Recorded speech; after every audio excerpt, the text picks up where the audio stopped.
واتبعوا ما تتلو الشياطين على ملك سليمان صدق اللہ العظیم۔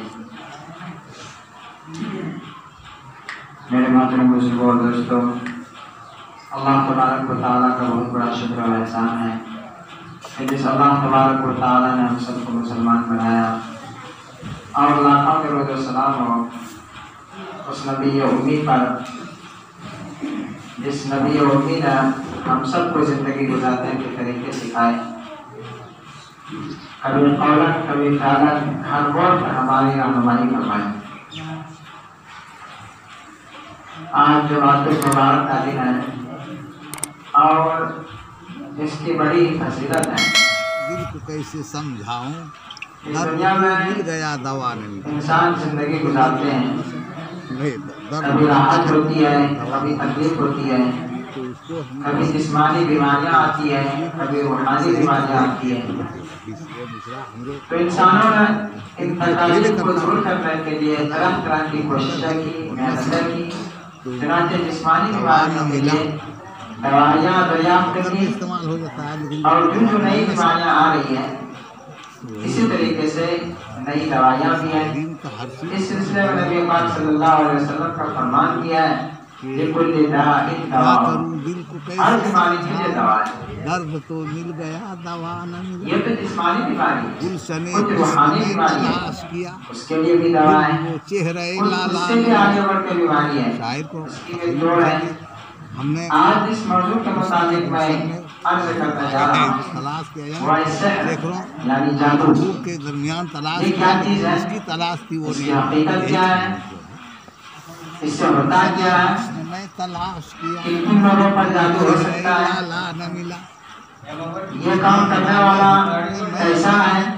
جام میں اس کو کس نظر سے دیکھنا چاہیے؟ ان تمام چیزوں کی انشاءاللہ آپ لوگوں کو تفصیل بتاؤں گا۔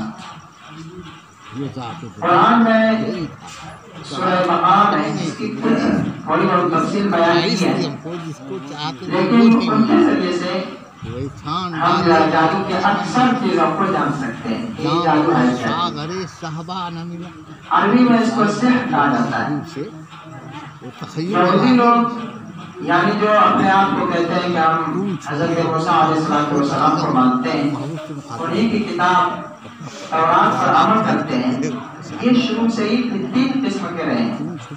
یعنی اس کا دماغ جو ہر وقت لوگوں کو پریشان کرنے کے پیچھے لگا رہتا ہے، کوئی سکون سے نہ رہ پائے، کوئی قوم ترقی نہ کر پائے۔ یہ تمام خواصت جو ہے ان کے دلوں میں دماغ میں شروع سے ہی آج تک ابھی بھی موجود ہے۔ ان کا کہنا یہ ہے کہ ہم اللہ کے دوست ہیں، اللہ مجھے کچھ نہیں کر پائیں گے۔ اپنے دوست کو کہیں مانگتا ہے کوئی تو اللہ ہمیں جہنم میں بھی نہیں ڈالیں گے، ہم اللہ کے دوست ہیں۔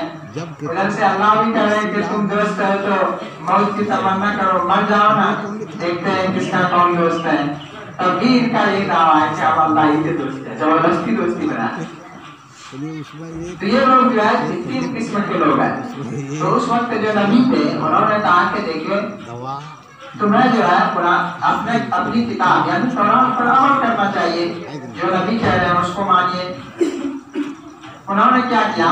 جو تورات نے کہا، جو نبی نے کہا اس کو نہیں مانا، بلکہ جو شیطان نے کہا اس کو مانا۔ وَاتَّبَعُوا مَا تَتْلُو الشَّيَاطِينُ عَلَىٰ مُلْكِ سُلَيْمَانَ، انہوں نے اتباع کی اس چیز کی۔ یہ سب ہوتا ہے۔ اس آیت میں بری آیت میں جو ہے جادو کے بارے میں بتایا ہے، سحر کے بارے میں بتایا ہے۔ ایک تو یہ کہ وہ لوگ تورات کو چھوڑ کے، اللہ کے فرمان کو چھوڑ کے جادو کے پیچھے لگ گئے۔ دوسری ہے کہ اس حوالے میں کہ ہم جادو کے پیچھے کیوں لگے ہیں، اس کے لیے جو دلیل اور پروف دے رہے ہیں وہ کہتے ہیں کہ حضرت سلیمان علیہ السلام بھی جادوگر تھے۔ اتنی بڑی حکومت تھی ان کی، آپ لوگ جانتے ہو کہ زمین پر، انسانوں پر، جنوں پر، پرندوں پر، سب پر حکومت تھی، عوام پر ان کی حکومت تھی۔ تو یہودی لوگ کا کہنا ہے کہ یہ سلیمان علیہ السلام نبی تھے، نبی نہیں تھے، وہ تو جادوگر تھے، جادو کے بل پہ جو ہے تمام دنیا پر حکومت کرتے تھے۔ تو اللہ تبارک و تعالیٰ نے اس آیت میں یہ بھی فرما دیا کہ یہودی لوگ غلط راہ پر چلے گئے اور جو یہ کہتے ہیں کہ حضرت سلیمان علیہ السلام جادوگر تھے اپنی دلیل کے لیے عروج کے لیے، یہ بھی غلط ہے۔ حضرت سلیمان علیہ السلام تو نبی تھے اور نبی جادو کا کام نہیں کر سکتے۔ جادو جو ہے وہ اعتقاداً کفر ہوتا ہے یا تو عملاً کفر ہے، دو باتوں میں سے ایک ضرور ہے۔ کفر تو جادو ہے ہی ہے، یا تو اعتقادی کفر ہے یا عملی کفر ہے۔ اعتقادی کفر کا مطلب یہ ہوا کہ اللہ نے جو ہے جادو کو سیکھنے سے منع کیا ہے۔ اب اس میں ایسے ایسے کلمات پڑھے جاتے ہیں جو جنوں سے مدد مانگی جاتی ہے، بتوں سے مدد مانگی جاتی ہے، یا سورج سے مدد مانگی جاتی ہے، یا اسی طریقے سے ستارے ہیں ان سے مدد مانگی جاتی ہے، تو یہ اعتقادی کفر ہوا۔ یہ کفر ہے، مدد صرف اللہ سے مانگی جا سکتی ہے، اس کے علاوہ کسی سے مدد نہیں مانگی جا سکتی۔ دوسری جادو کی قسم وہ ہے جو جنوں سے تو نہیں مدد مانگی جا سکتی، لیکن باقی کلمات کو پڑھ کے رد و بدل کر کے توڑ پھوڑ کر کے اس کے جو تاثرات ہیں اس کے ذریعے سے جادو کیا جاتا ہے۔ اور جادو کیوں کیا جاتا ہے؟ کسی کو تکلیف دینے کے لیے، تو یہ عملی کفر ہوا۔ نبی پاک صلی اللہ علیہ وسلم نے فرمایا جو مسلمان اپنی ہاتھوں سے یا زبان سے کسی دوسرے کو تکلیف دے وہ اللہ سے نہیں ہے۔ پھر زبان سے آپ دے رہے ہیں، اپنی دماغ سے دے رہے ہیں، الفاظ کو توڑ مروڑ کے پڑھنے کے ذریعے سے ان کی جو تعداد ہوتی ہے اس تعداد کو پورا کرنے کے ذریعے سے لوگوں کو آپ تکلیف دے رہے ہیں۔ تو جادو بہرحال یہ کفر کا سبب اور پکا سبب بنے گا۔ یہودی لوگ جو کہتے تھے کہ ہم جادو اس لیے کر رہے ہیں کہ حضرت سلیمان بھی جادو کرتے تو ہمارا اور سلیمان اگر ہم کافر ہیں تو وہ بھی کافر ہیں۔ اللہ نے فرما دیا حضرت سلیمان علیہ السلام میرا پکا سچا نبی تھا، تم کافر ہو، تم ماننے والے نہیں۔ اسی آیت میں ایک اور بات جادو کے بارے میں بتائی ہے کہ اس زمانے میں شہر کا آج بھی موجود ہے، شہر بابل، یہاں پر جو فرشتوں کو اللہ تبارک و تعالیٰ نے بھیجا اور اس زمانے میں جادو کا بہت زیادہ چرچا تھا، بلکہ اس زمانے کا فیشن بن گیا تھا۔ جس طریقے سے آج موبائل ہے، ہر ایک کے پاس ہے ایک جو چارجر مل جائے گی، اسی طریقے سے اس زمانے میں جادوگر اتنے زیادہ بڑھ گئے تھے ہر ایک سمجھتا تھا کہ ہم جادوگر ہی ہیں۔ اور یہاں تک وہ جادو میں آگے بڑھ گئے تھے کہ معجزہ اور جادو کو ایک کہنے لگے۔ فرق سمجھنا ضروری ہے۔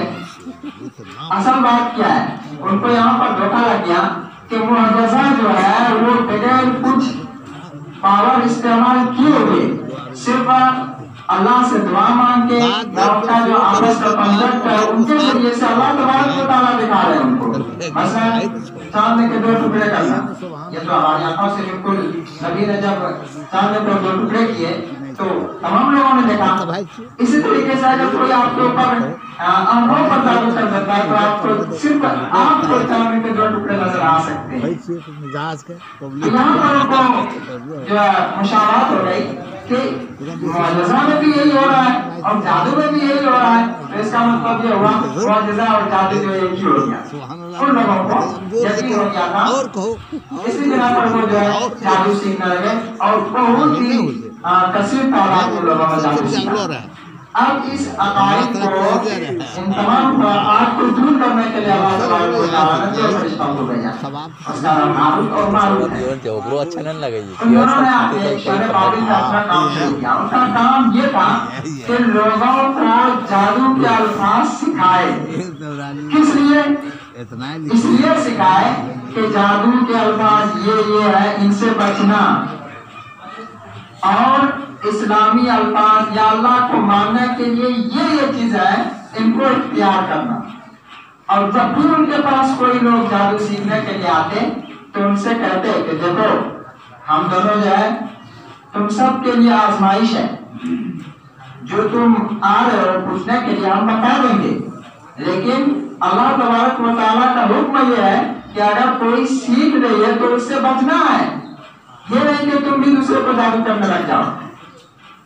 تو جو وہاں پر آتے لوگ پہلے وعدہ کرتے کہ ہم جیسے آپ کہیں گے ویسے قبول ہے، پہلے ہمیں جو ہے جادو سکھا دیجیے۔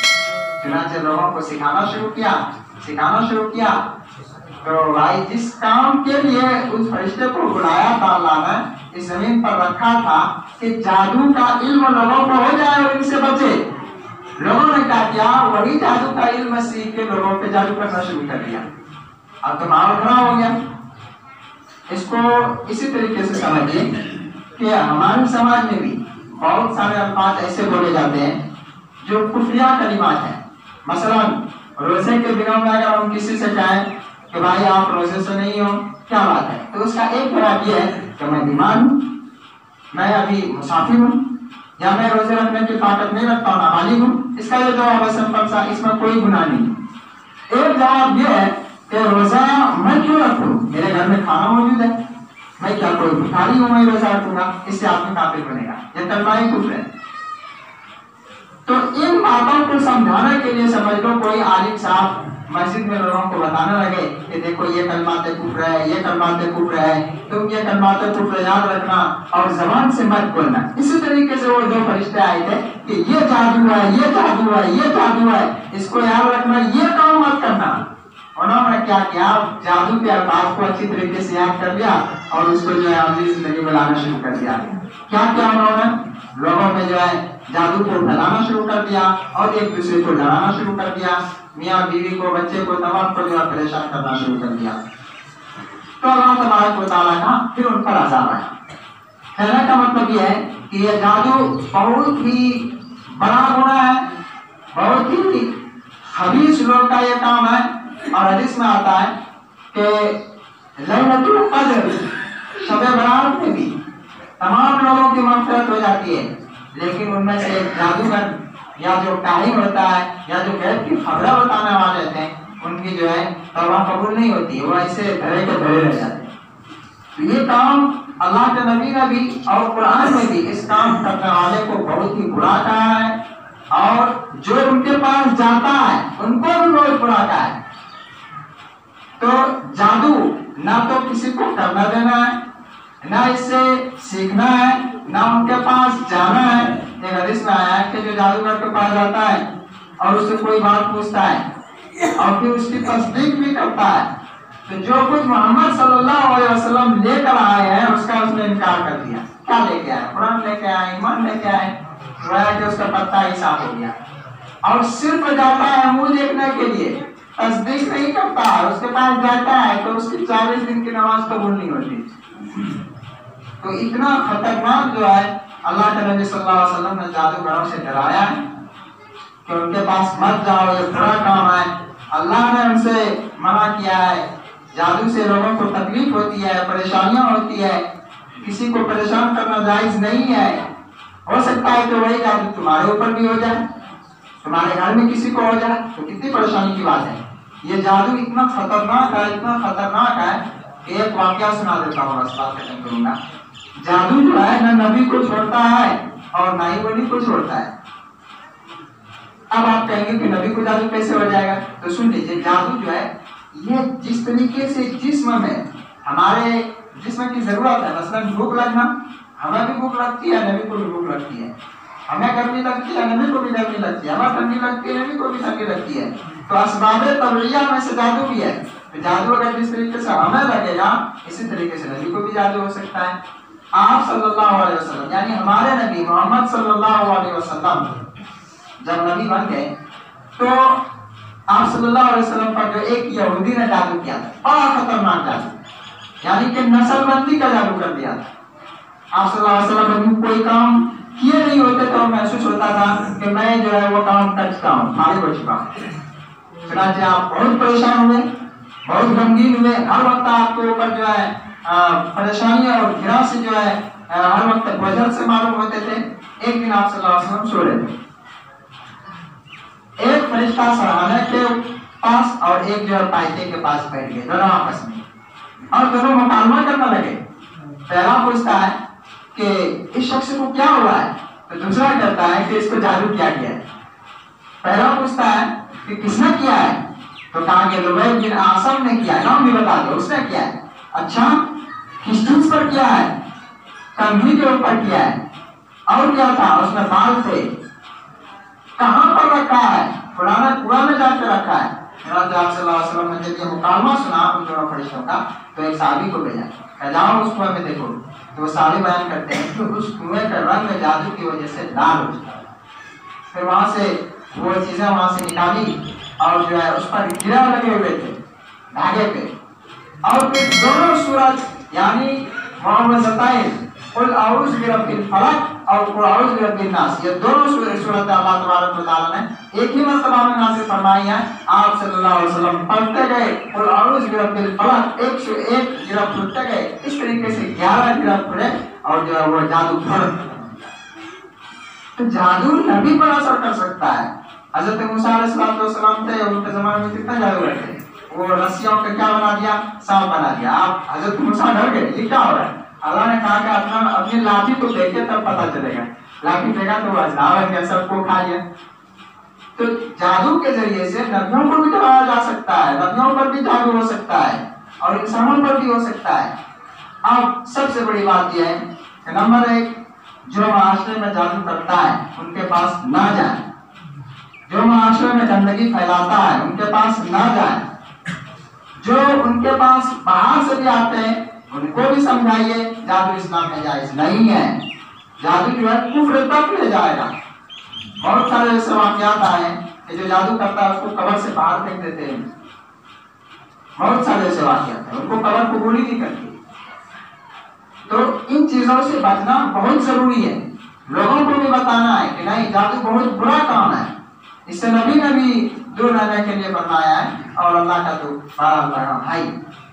جادو سے بچا کیسے جا سکتا ہے، یہ ایک مستقل بہت بڑا موضوع ہے، لیکن مختصر طور پہ یہ کہا جا سکتا ہے کہ قل اعوذ برب الفلق اور قل اعوذ برب الناس، اس کو جو ہے صبح شام پڑھ کے، جن کو زیادہ ڈر لگتا ہے، خوف لگتا ہے، ہونا تو سبھی کے لیے چاہیے تھا، لیکن کچھ آدمی ایسے ہیں جن کو زیادہ جادو اثر کرتا ہے، تو وہ جو ہے پڑھتے رہیے ان دونوں صورتوں کو نہ بولیں، اور جو ہے اپنے سینے میں پھونک مار لیں یا اپنے ہاتھوں پہ چپکا کے پورے بدن پہ جو ہے پھیر لیں، اس طریقے سے جادو سے محفوظ رہا جا سکتا ہے۔ اور آخری بات یہ ہے کہ جادو کا علاج ہم کس طریقے سے کریں۔ سب سے پہلی بات، جادو کا علاج قرآن و حدیث سے یا جو بزرگ ہیں ان سے کروائیں، اگر ان سے نہیں ہو رہا ہے تو پھر ان کو جو اچھے طریقے سے جادو کا توڑ جانتے ہیں، یعنی غلط الفاظ کے ذریعے سے نہیں، غلط معنی کے ذریعے سے نہیں، ان کے پاس جائیں، وہ بھی مہیا نہیں ہے تو پھر لاسٹ میں لوہے کو لوہا ہی کاٹتا ہے،